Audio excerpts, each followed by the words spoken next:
ಗಂಗಣಪತಯೇ ನಮಃ. ಶ್ರೀ ಗುರುಭ್ಯೋ ನಮಃ. ಹರಿ ಓಂ. ನಮಸ್ಕಾರ. ಓಂ ವಿಜಯಾಯ ನಮಃ. ಭಗವಂತ ಯಾವಾಗಲೂ ಗೆಲ್ಲುತ್ತಾನೆ. ಭಗವಂತನನ್ನು ಸೋಲಿಸಲು ಯಾರಿಗೂ ಸಾಧ್ಯವಿಲ್ಲ. ಭಗವಂತ ತನ್ನೇ ಲೀಲೆಯಿಂದ ತಾನೇ ತಾನಾಗಿ ಭಕ್ತರಿಗೆ ಭಕ್ತಿಗೆ ಸೋಲುತ್ತಾನೆ, ಒಲಿಯುತ್ತಾನೆ. ಭಗವಂತ ಜೀವಿಗಳ ಕರ್ಮಾನುಸಾರ, ಯೋಗ್ಯತಾನುಸಾರ, ಅರ್ಹತಾನುಸಾರ ಜೀವಿಗಳಿಗೆ ಗೆಲುವನ್ನು ಉಂಟು ಮಾಡುತ್ತಾನೆ. ಇಂತಹ ಭಗವಂತನನ್ನು ವಿಜಯಾಯ ನಮಃ ಎಂಬುದಾಗಿ ವಿದ್ವಾಂಸರು ವರ್ಣಿಸುತ್ತಾ ಇದ್ದಾರೆ. ಹೀಗೆ 4-6 ತೊದಲು ಮಾತುಗಳನ್ನು ಆಡಿದ್ದೇನೆ.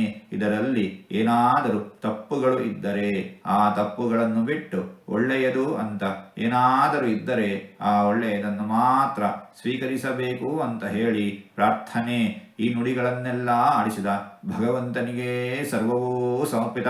ಸರ್ವಂ ಶ್ರೀಕೃಷ್ಣಾರ್ಪಣಮಸ್ತು.